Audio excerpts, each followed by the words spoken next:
Hello everyone, thank you so much for coming today. Lovely to see so many familiar and newer faces as well. A good start, I've realised I forgot to put my name on the starting slide. So my name is Breda Corish. The topic is when the Irish question came to Hackney, hence branded for the day. I will just explain, you might have noticed there's a survey on many of the seats. The reason it's there is, as many of you will know, I'm a woman obsessed about finding Ireland in London's history. And it's actually the subject of my history MA. So any feedback you can give, good, bad and different, would be enormously useful. And if I'm hoping during the Q&A, people can maybe jot down some thoughts. If you don't have a pen, my glamorous assistant, if you'd like to stand up, gentleman in the green shirt, we'll have a bag of pens and we'll be able to share those around. So, let's get going. I'm going to go through the decade of 1880. There is a lot to get through, so strap yourself in and pay attention. I will be following my notes. There are a lot of dates, but I hope you find this as fascinating as I do. So here's the narrow A in the 1880s and Ireland floating above it. So it's symbolising the journey we're about to follow when political issues of the day, and as you will see, Hackney were quite dominated by what came to be known as the Irish question. And, oh, there we go. That's never a good... Oh, no, we're not going to move. Bear with me. Technology is a great thing when it works. And Janet, I'm looking at you. It's just not moving. Well, that's frustrating. Sorry, after my exciting start.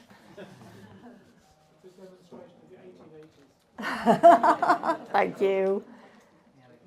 Maybe it just needs to... It was fine a moment ago. So maybe, I think the screen is going to sleep. Right. Okay, we have just discovered if you don't keep moving, the screen will go to sleep. So just as well, there are loads of slides. Okay, so just to give you a sense of where in Hackney we're talking about, I came across loads of places, and these are just the ones that are going to feature today. There were actually loads more, and I had so much material I had to cut. It was heartbreaking.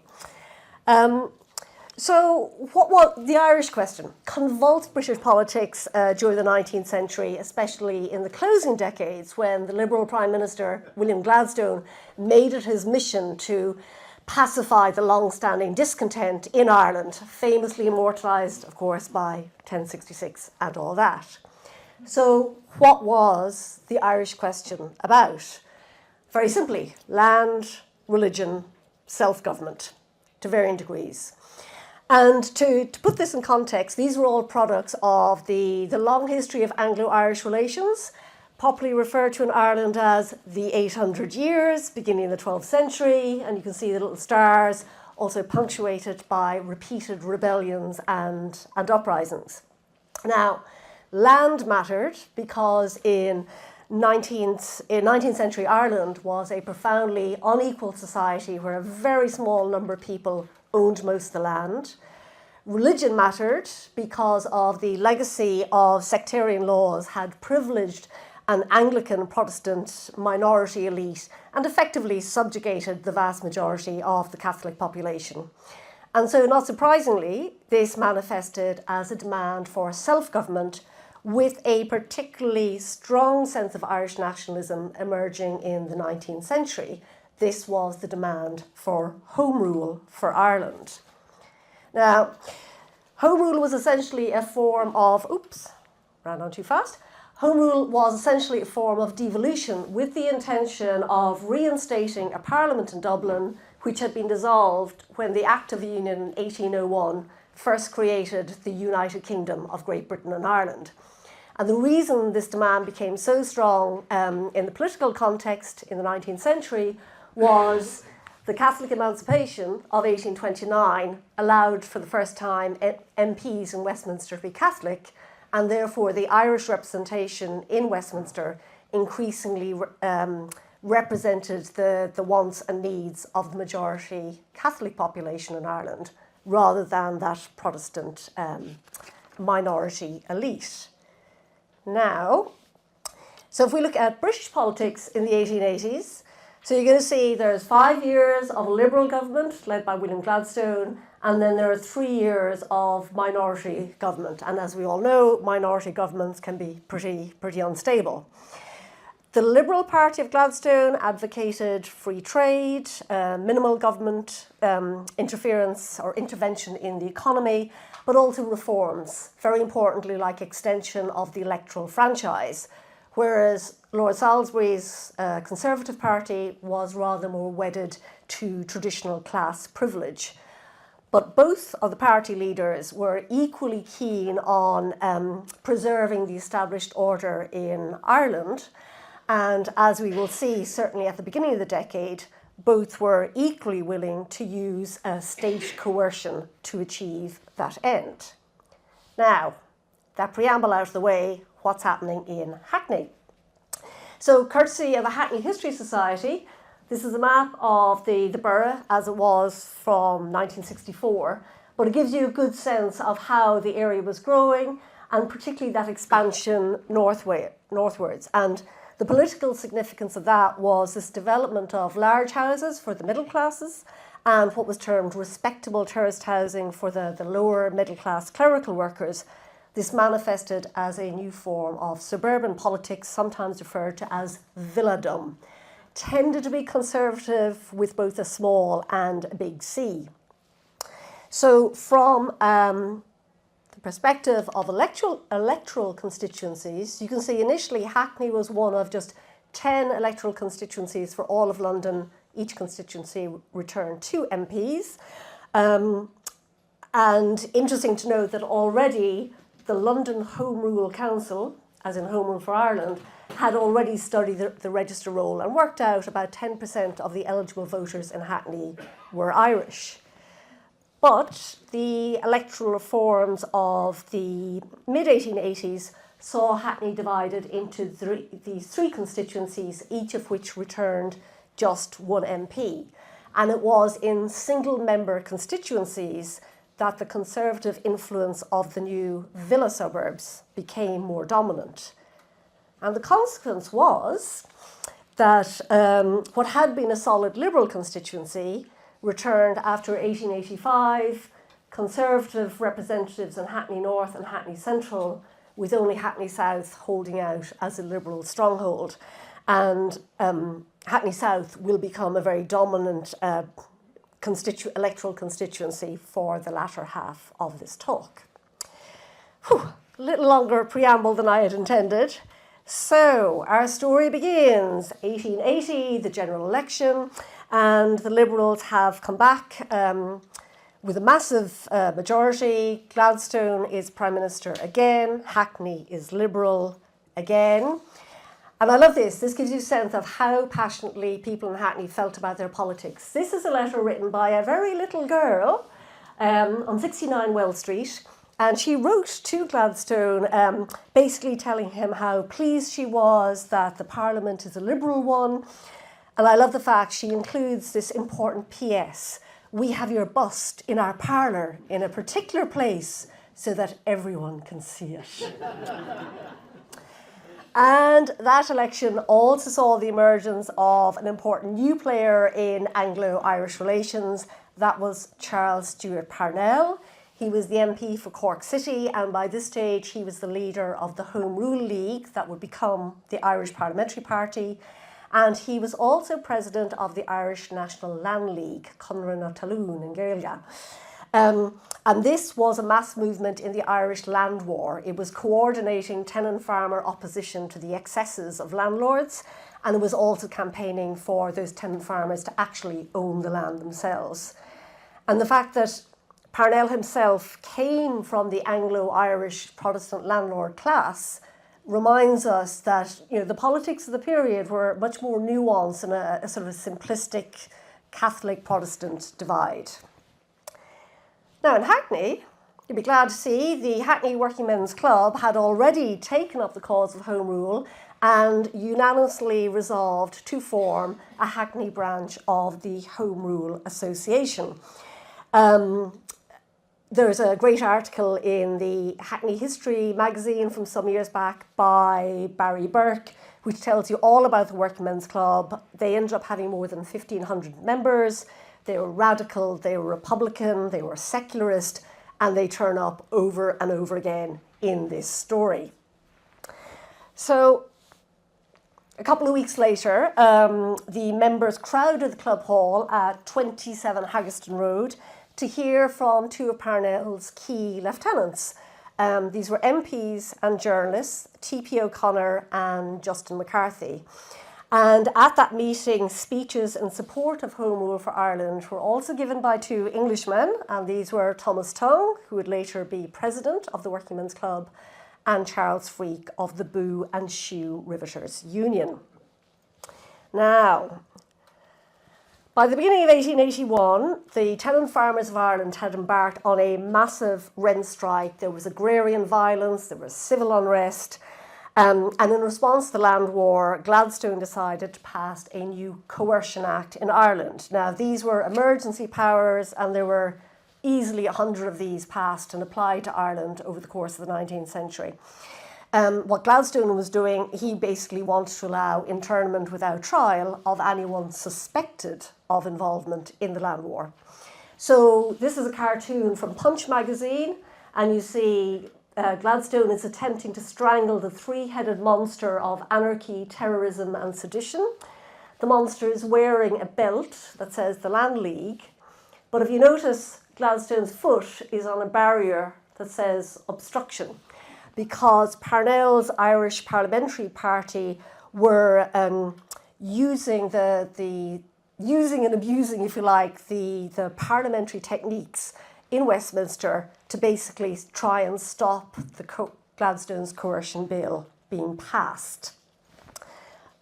And so here you can see they took things to a new level. This is how it was reported at the time. The second reading of the coercion bill, they used a tactic of filibustering, and they kept the House of Commons sitting continuously for 41 hours.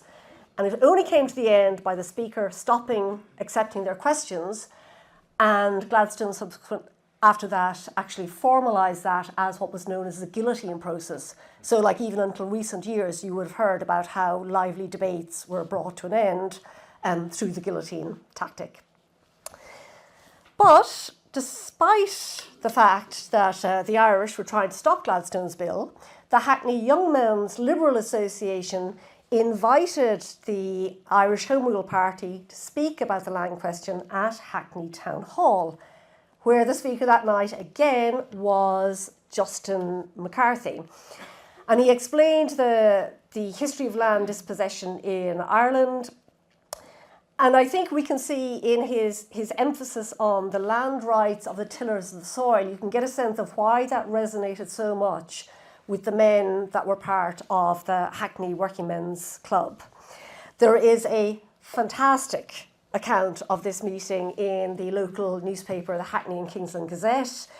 The stairs had to be shored up because of the mass of people that were arriving. The organisers and speakers had to elbow their way through the crowd. And I love this turn of phrase, more than a few ladies braved the squeeze.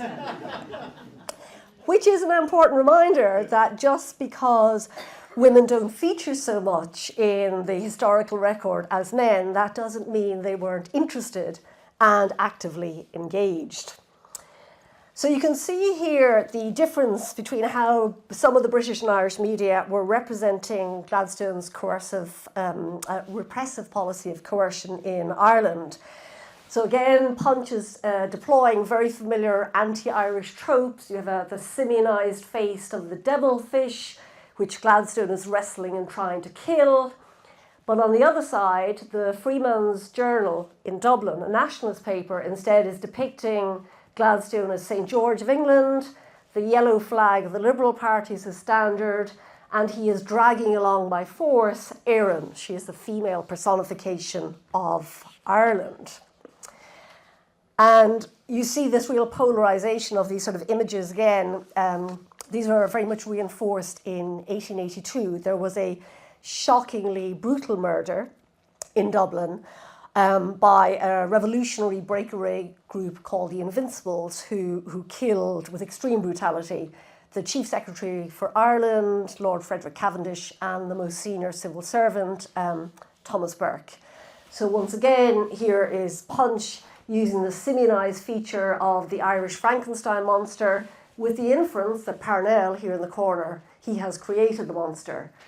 You contrast this with the Freeman's Journal, and this representation is reflecting what was truly widespread revulsion in Ireland at the time against the brutality of these murders.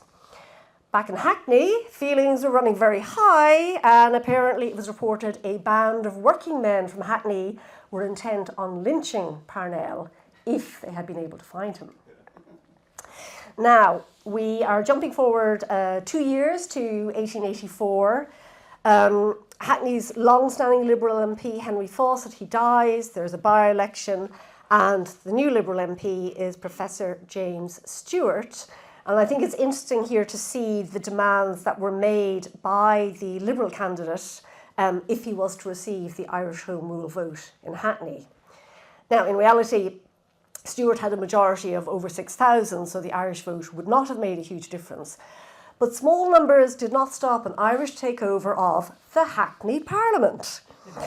So this was a new form of debating society, and it mirrored the proceedings at Westminster. And it appears that out of the 900 members, just 9 Irish members managed to play off the finely balanced numbers of Conservatives and Liberals to do a complete takeover. And they passed a Home Rule bill in the Hackney Parliament, which is quite extraordinary.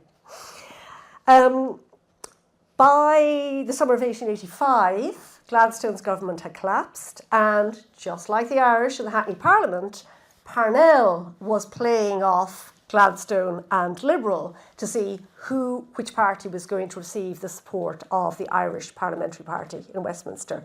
So here you see Parnell, he's the card master, and somewhat unexpectedly he has just dealt the card of the Irish vote to the Conservative Lord Salisbury. Now, Salisbury was not offering Home Rule for Ireland, but he did agree not to renew the Coercion Act, and he also passed what was called the Land Purchase Act.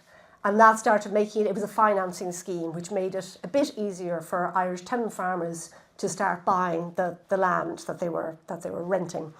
The historian David Cannadine, he describes as, he says, the dismantling of the Anglo-Irish landed ascendancy and the creation of an indigenous Irish peasant proprietorship had begun. Now, back in Hackney, remember we now have 3 constituencies. North and Central Hackney have turned Conservative, but Hackney South remains Liberal and returns one Charles Russell. And he was an Irish-born lawyer and a very passionate advocate of Home Rule for Ireland, as well as being Liberal. And it's, again, back to the local newspaper, with the Third Reform Act of 1884, the electorate had significantly increased. Now, about 60% of men could vote. Obviously, no women could vote, but, they get there in the end.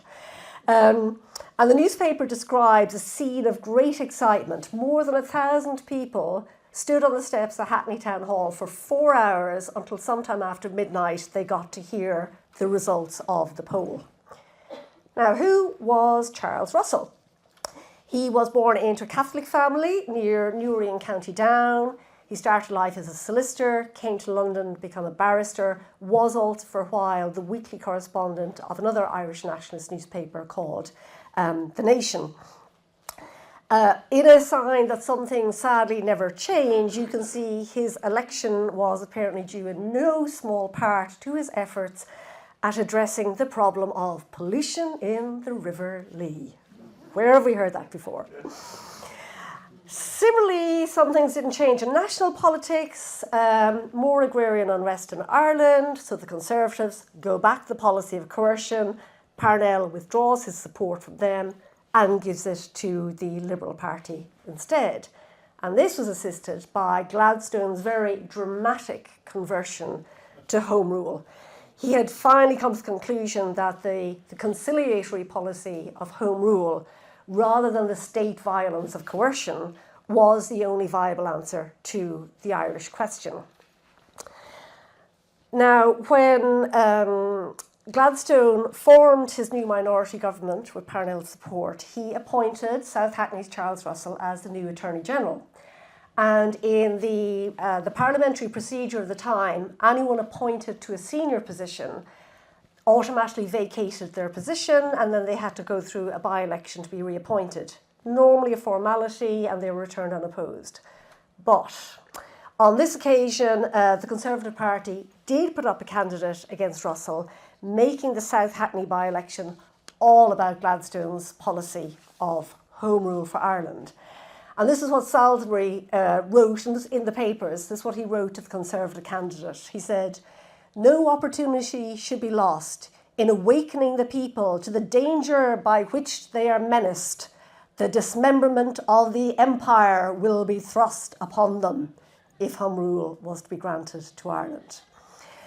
But, as you can deduce from these headlines, the East London supporters of Russell and Home Rule felt otherwise. The radical clubmen of Haggerston, Bethnal Green and Shoreditch marched on a Conservative campaign meeting at Morley Hall at 125 Mare Street.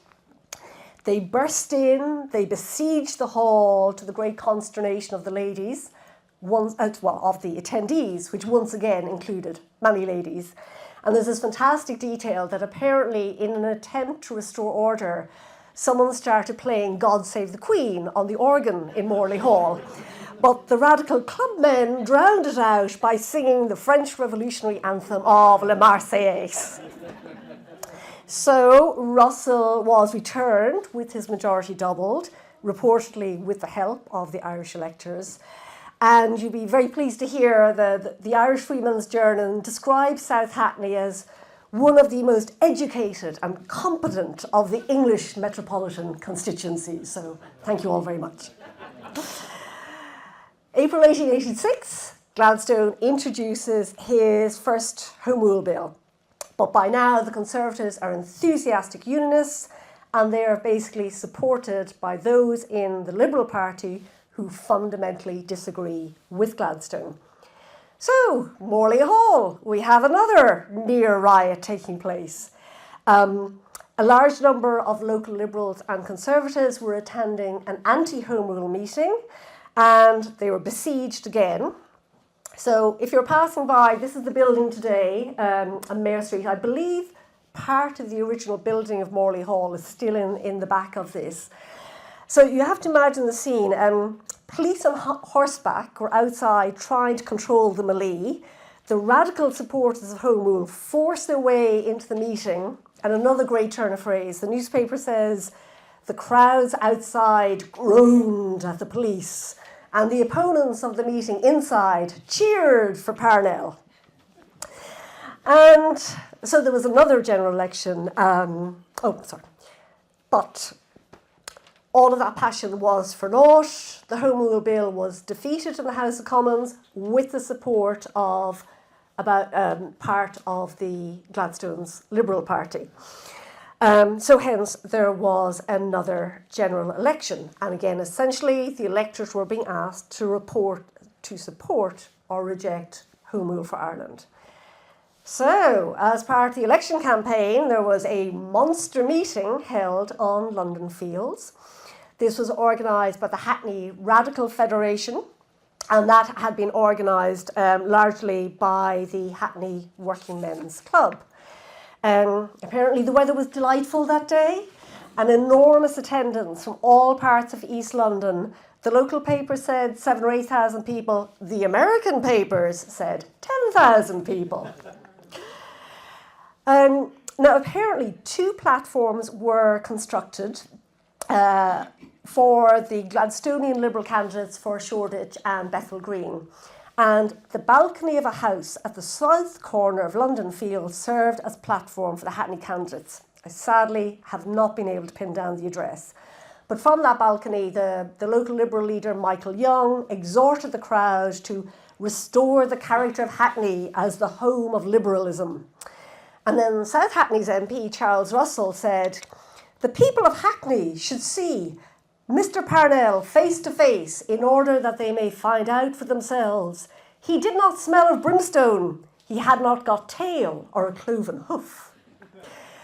And in a moment of great excitement, Parnell himself, by then known as the Uncrowned King of Ireland, he unexpectedly appeared. He spoke to the crowd in this wonderful rhetorical flourish. He reframed the Irish question by asking the crowd, were they to keep Ireland in chains, or would they try the effect of love?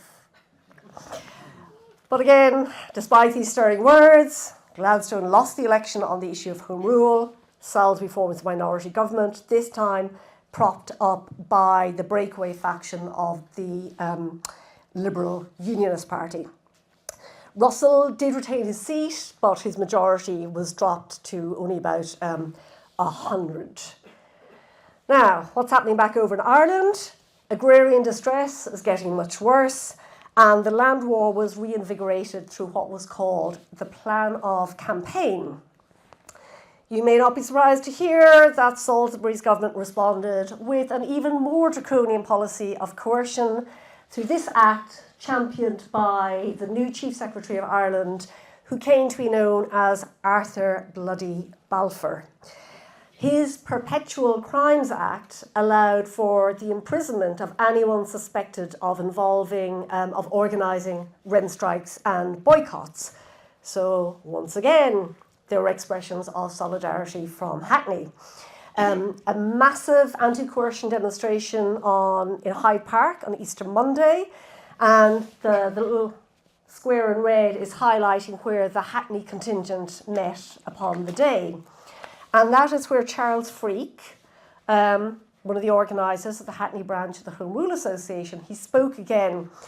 And I think his words make it clear this was about more than solidarity with Ireland. I think it spoke to, there was a very real fear that what the Tory government was doing in Ireland, they could do in England as well. And that sentiment kept on growing. 9 days later, there was another monster political demonstration in Shoreditch Town Hall. It was packed to overflowing. Again, considerable number of ladies on the platform. And with somewhere between 6,000 and 8,000 people attending, there was overflow meetings held in the nearby Baptist Church and Hoxton Square. Charles Russell was speaking in Southgate that night, so by then the Hoxton MP, Professor James Stewart, he said, "When the Tory grip exercised its unhallowed force on the people of Ireland, we could not expect long to maintain our own liberties." So reinforcing again that message of the Hyde Park demonstration. By July 87, the Perpetual Crimes Act took effect. Unlike previous Coercion Act, there was no time limit set on these emergency powers, and now Erin was being ravaged by the Tory line. Things get even worse. The Conservatives banned the Irish Land League. And so again, the Hackney Radical Federation speak at a mass protest in Trafalgar Square. Now, by October 1887, it was no longer a case of the Irish question coming to Hackney. Now, Hackney was going to see events in Ireland for themselves.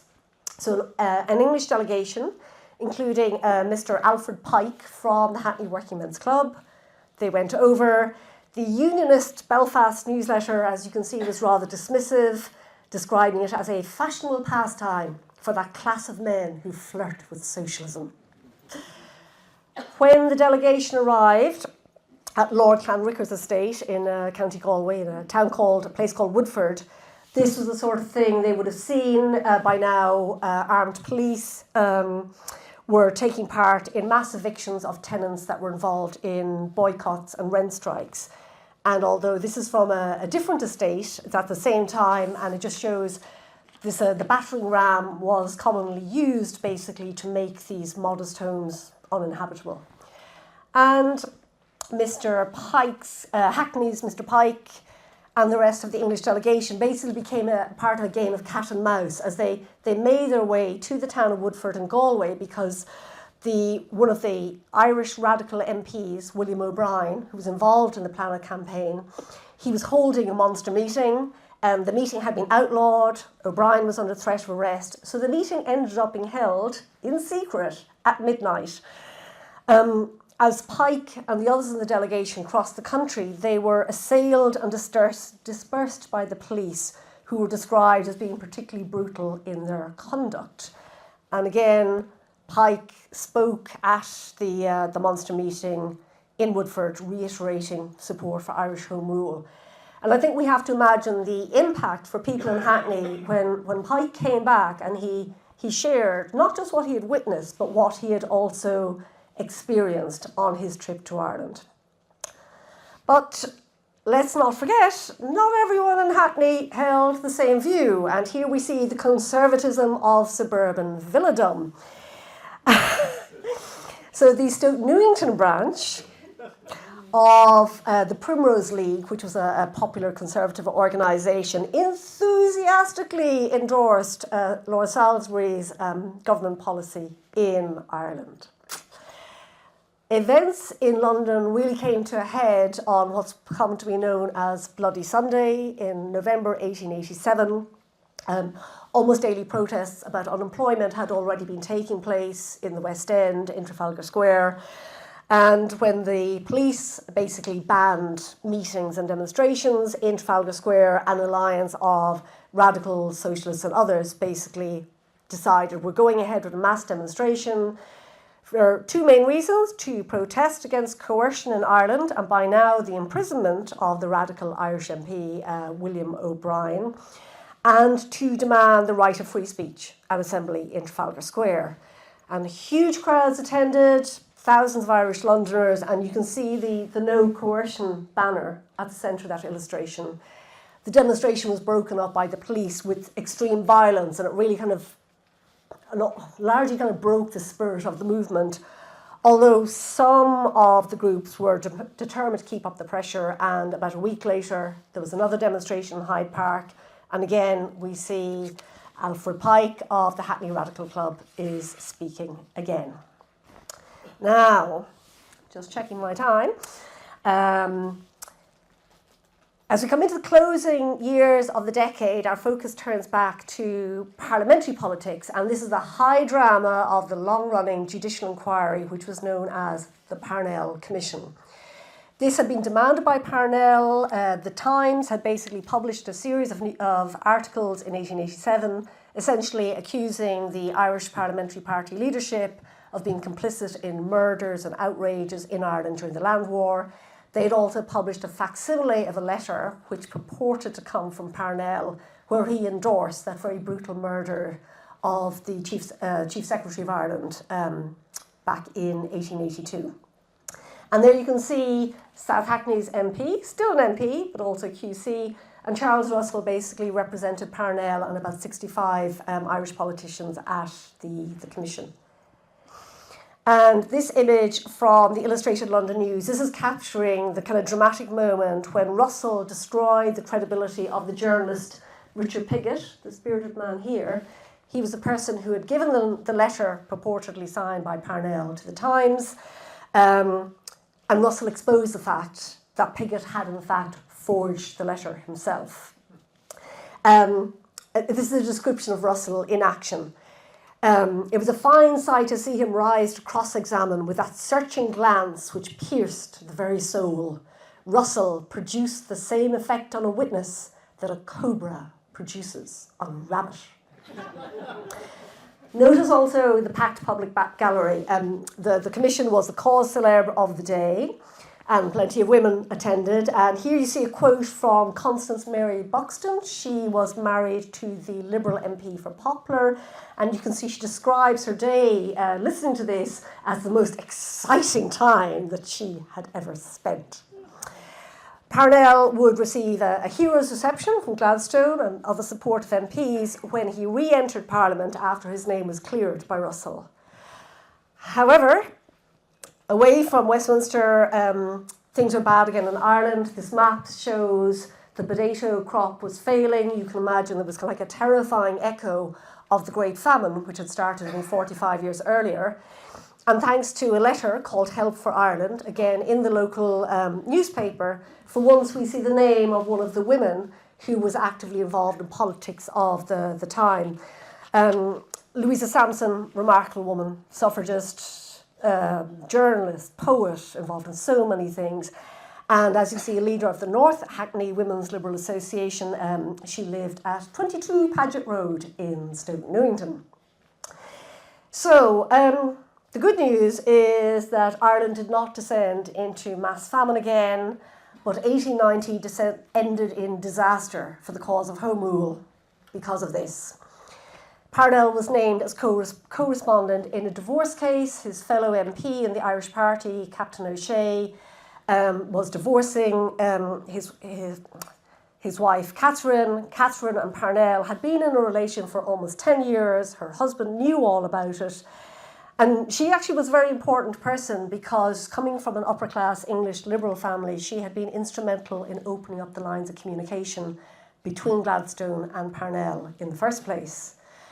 So you won't be surprised to hear this was a huge scandal in Victorian Britain. The deeply religious Gladstone called upon Parnell to resign as leader of the Irish Party.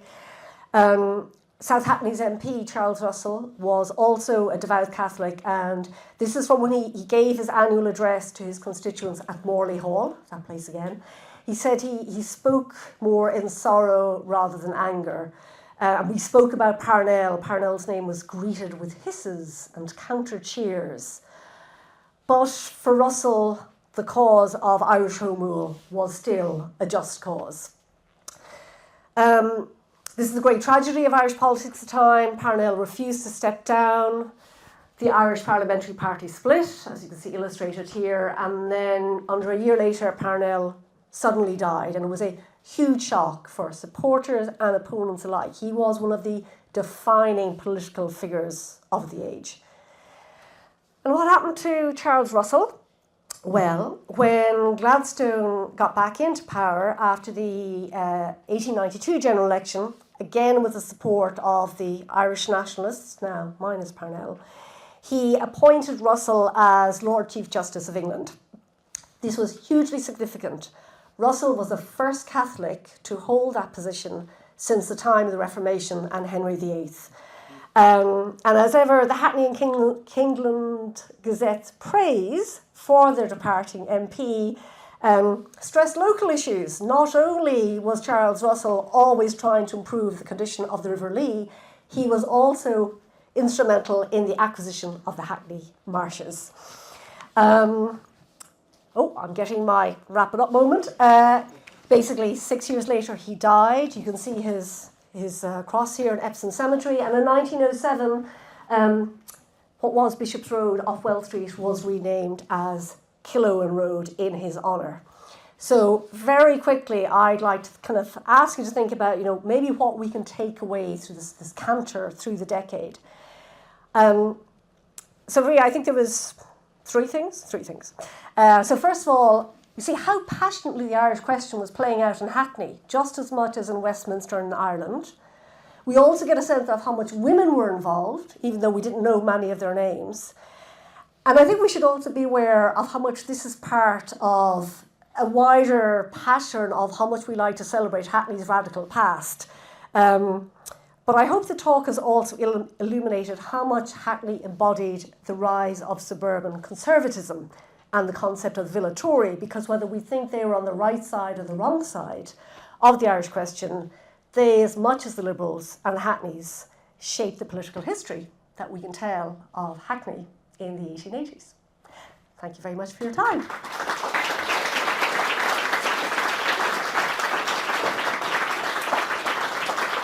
So I'm just going to check. We have a few minutes. Super, lovely, thank you very much. Delighted to take any questions. Hope I can answer them. And I will just do a little reminder. If you want a pen, fill in any thoughts. My glamorous assistant is happy to help. I can see a hand at the back. Hello, shout out. I'm right at the back, so I'll stand up. I was wondering how many of the people involved with it were actually native Irish who'd come over, and how many were native English people, British people, whatever, who were involved more because of the politics, of the radical nature of it. So the question is, what do we know maybe about the kind of the demographics of the people involved? How many were Irish? How many were English? Honest answer, I don't know. And it was a question I would have loved to answer. I think there's a fantastic piece of work to be done with the census data to address that. I think we can infer a few things, because if you think about it, the Irish were the oldest and the largest immigrant community in London. Easily from the 17th century, they had a big presence in the area of Whitechapel in particular. I have done some sort of kind of sporadic checks of the census. It's only from 1851 that you get to see where people were born. And you see quite a scattering of the names. And of course, there's a very long-standing tradition from the 17th century, possibly before, of the Irish presence, particularly around the docks. Also, interestingly, in the weaving area around Bethnal Green. So you already have that population of people, and they're not just marrying within their community, they're marrying out as well. And as we all know, there's an awful lot of people. I think it's been estimated that today, something like 10 million people in this country have Irish heritage. So I can't give a definitive answer to the question, but I think what is interesting is that even for someone who didn't have Irish connections, it was so deeply embedded, I think, with certain Gladstonian liberal principles, and that point about the coercion acts and the emergency powers that happened in Ireland. I mean, for a century, over 100 acts.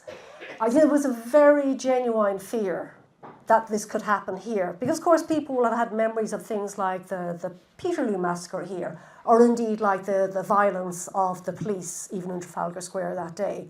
So this was, remember, the same government in Westminster is ruling in Ireland and here. So if they're going to do it over there, why wouldn't they do it here? Any other questions? Hello. Hi. You talked about the Irish radicals in South Hackney. What part did they play in the attempt by the Liberals to create Home Rule in 1912 to 1914? Did the radicals in Hackney stay radical? Great question. So, do the radicals in Hackney stay radical when we get to the third Home Rule Bill around the time of 1912? Short answer is I don't know. There was actually so much material in this. Again, it was a question I thought I would love to see what happened after that. Anybody out there fancies a research project? There's great material. I should also say I really want to give credit to Barry Burke and Ken Warpole, who wrote some fantastic accounts of the Radical Working Men's Club. Those booklets are available in the Hackney Archives Library. If you hadn't seen them before, I would strongly recommend reading them. Anyone else? First hand at the back. I was just wondering if the politics of Home Rule had made their way into Hackney Town Hall, as well as being, like, there are any councillors who were elected with their Home Rule interest. So the question is, were there any councillors within Hackney Town Hall with an interest in Home Rule? Again, that is another great question, and sadly, again, I have to say I did not have time to find that out. But I'm going to surmise here that if you had that kind of mix of Liberals and Conservatives within the Hackney Town Hall, I think we can reasonably surmise that what was happening at a national level in Westminster politics would have been playing out as well. If you read the full accounts, the newspaper reports of those meetings in Hackney Town Hall, I mean, they say, kind of all the great and the good and the vestrymen and the parochial leaders are all there. So I think there's an element of whether you, particularly perhaps with that early meeting about the land war back in 1881, I think whether you supported it or you opposed it, I think there was such a huge amount of interest that people would have been engaged with this. And I guess if there's near riots taking place in the various halls of the borough, I would imagine the council would have had an interest in that. I think I saw a hand. Oh, there you go. Yeah. Could you tell us more about Morley Hall, this building? What was its purpose and history? So I'm going to do this from memory. I suspect there may be people in the room who know more than I do. I did look this up a bit. So Morley Hall, I think, was created kind of like, again, as one of these kind of, civic institutions, meeting places. Someone might be able to correct me, either John Morley or Samuel Morley was instrumental in setting it up. I'm getting a nod of the... Thank you. Samuel Morley. Sue? You can see it if you're... I will bargain. I will bargain. Thank you. Right. So if anybody knows Avenue Park, Samuel Morley is buried there, so it all ties together. If you go on the, what's it going to be called? Is it going to be called the Weaver Line? The one that goes into Liverpool Street, London Fields. If you're on that route, you can see Morley Hall from there. It does actually say Morley Hall. So as Ria said, it is behind that second home building still, but it physically does still exist, so you can see it. But it was largely used for sort of philanthropic meetings, and it was just a general big meeting hall. And Victorians had that whole philosophical thing about learning and teaching and doing lots of scientific experiments, and yeah, they had lots of public meetings. So yeah, Morley Hall was one of those. I think it still exists in some. Way. Thank you. Thank you. Any more? I need a hand in the back. This may be off your topic, but does the Primrose League in Stokey disappear from history, or does it carry on until those houses disappear? So the question was, did the Primrose League in Stoke Newington continue to exist, or did it gradually disappear? God, I'm going to say again, I really wish I knew the answer. I didn't have time to investigate it. So I'm going to actually confess, is this sort of political politics, it's not actually, I'm much more of a social history person. I don't normally go into the world of political politics. My understanding is the Primrose League was a really significant kind of grassroots conservatism, organisation to support conservatism. I believe it continued on for quite a long time. Oh, I've got 1 minute. Okay. One detail I left out for time was that second meeting at Morley Hall, where there was kind of the riot and the people outside groaning at the police and everything being besieged inside.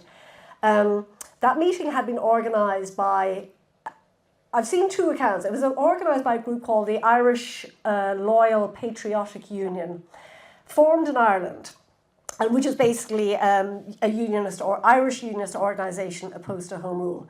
I have seen another account that basically says it was effectively an Irish branch of the Primrose League.